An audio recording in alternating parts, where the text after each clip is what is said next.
Okay, so for our test on, we have a test tomorrow. So what we're gonna do is review some of these questions. You pick this up. It's got 3 questions that were on the STAR test or that are STAR questions that you might see that some things might be very similar. Okay, so these are all asking about functions. Okay, so it might say which one of these answer choices is a function, which one of these is not a function. So we're gonna go over these 3, kind of break them down, give you some hints on how to solve for them. I know there's a glare somewhere right around here, so we'll kind of work around it. So 25 says, which set of ordered pairs represents y as a function of x? So which one of these, a, b, c, or d, is a function? So remember, to be a function, each y value cannot, or each x value can only be paired with one y value. Okay, so here, a, answer choice A, so what I want you to do is to circle all the x values. So 2, 3, 2, and 4. So like if you're saying that to yourself, the x values are what's the first number, okay? X comma y, so we're looking at the first number. So if you say that to yourself, 2, 3, 2, and 4, you notice that we say 2 twice, and they can't repeat. So 2 has a y value of 5, and 2 also has a y value of 1. This is not a function. So this one cannot be one of the this one cannot be the answer to number 25. So we're going to mark that one out. Let's do the same thing for B. So on your paper, I want you to circle 3, 4, 5, and 2. So when I say that out loud, what I just did, I noticed that every x value that I said is a different number. So if that's the case, then yes, this one's automatically going to be a function. This is going to be my answer, okay? Because each x value only has one y value. If I looked at C and I circled those, 1, 3, 2, 1, I said 1 twice, right? I repeated that 1, so it can't be that one. And then the same thing with D, 4, 4, 4, 4, that one's obvious, right? That has multiple x values, so that can't be that. So my answer is B, because each x value only has one y value. 3 with the 2, 4 with the 3, 5 with the 2, and 2 with the 6. All right, so that one is number 25 on your page. All right, number 25 on the page. Okay, let's look at the next question that we have. Okay, so here's the next question. It says number 22 on there. Let me move this a little bit so I can.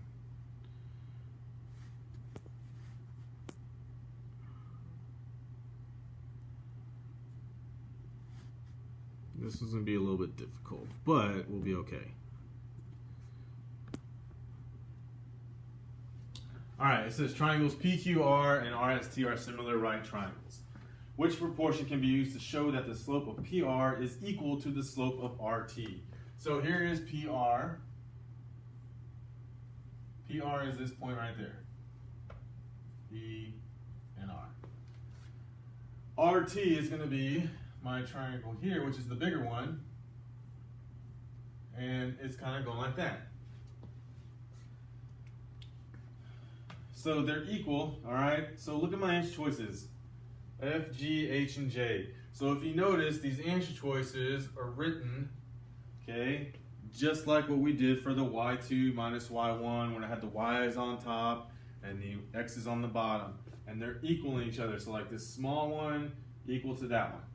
Okay, so what we need to do first is we're going to take PR and then RT, just like what we've been doing on the classwork the last 2 days, which was Monday and then also Friday. So PR, I need to find point P and I need to find point R. So I have P, which goes over from the origin.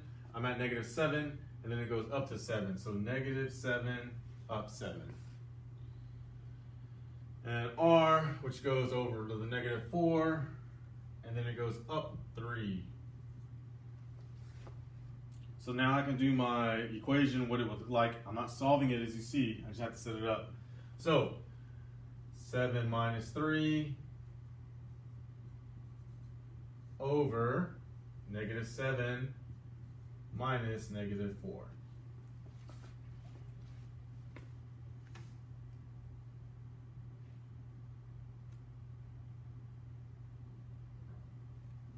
So I'm looking here. All right, I'm looking there. Now remember, I can do it like this, or if I went the other way, which is 3 minus 7. Okay, and if I look, I think that it looks like that's what they did.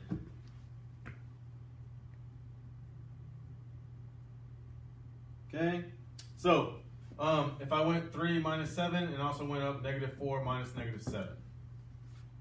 This one's kind of tricky because you got to look at here. So like none of these look like what I wrote down here. Okay, so if they don't look like what I wrote down there, then I'm going to, let's rewrite this.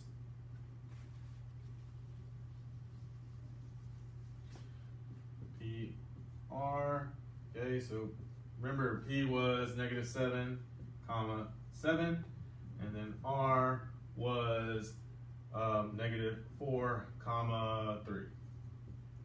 So what I did is I went from -7 minus 3. So now let's kind of go backwards. Let's go 3 minus 7. 3 minus 7 over -4 minus -7. Now I'm looking to see 3 minus 7, -4 minus -7. See, that one looks just like what I have here. This one doesn't. This one does not. And this one does not. So automatically I know my answer is going to be F. Okay, and if I did R and T, so let's do RT.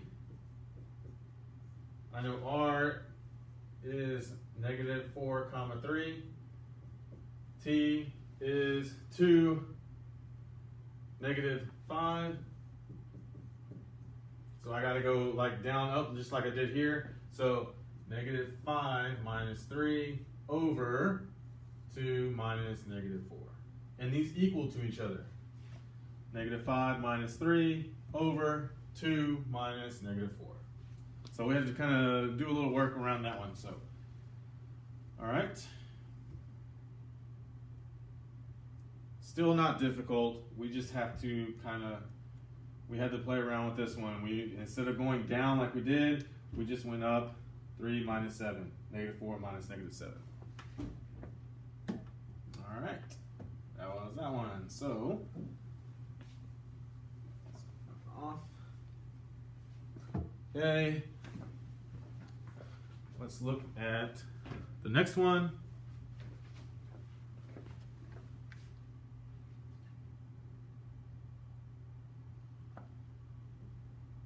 All right.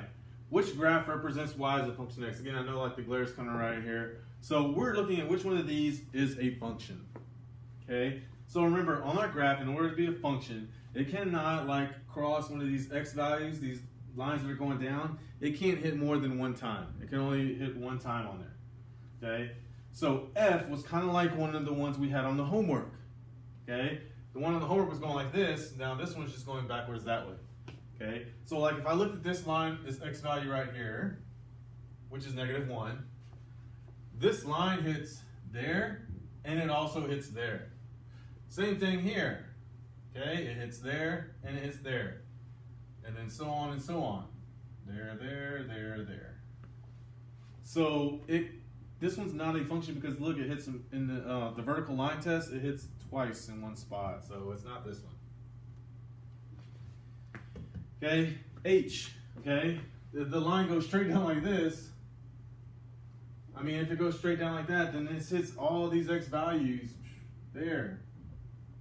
Okay, these are all more than one x value. My line's not straight, but you get the idea of what I'm trying to say. So it can't be H. Okay, let's look at G. So G is kind of going like curve, right? It's curving this way. So if I look at all these x values, like this one here, okay, it only hits right there because it's kind of curving, but I mean it's going at an angle. So that means it's never going to hit more than once. This one right here, see, it only hits there. Only hits there. There. There. There. There. Okay, so this one only hits, the line only hits the x values one time. So that's why it's going to be G. Even though they curve like this, it's okay if they curve as long as they only hit once. And in this one it does. We look at J, I mean obviously the x value that goes down where it's 0, it hits right here. and it hits right here. Okay, it's there and there. So this has multiple x values. Okay, so that's why it's not going to be j. Okay, so my answer is here. Anytime you have something that's a circle like this, it's not going to be a function. Anytime you have something that curves like this, it's not going to be a function. Anytime you have something that goes straight up and down, it's not going to be a function. All right? And that's what it asks. Which graph represents y as a function of x? Okay? So that's those three. Study this. I'm going to upload this video later tonight or today after school. So this will be up, okay, along with the homework that we have for tomorrow. Okay? I will look at your homework, study any notes that we have. All right? That's it.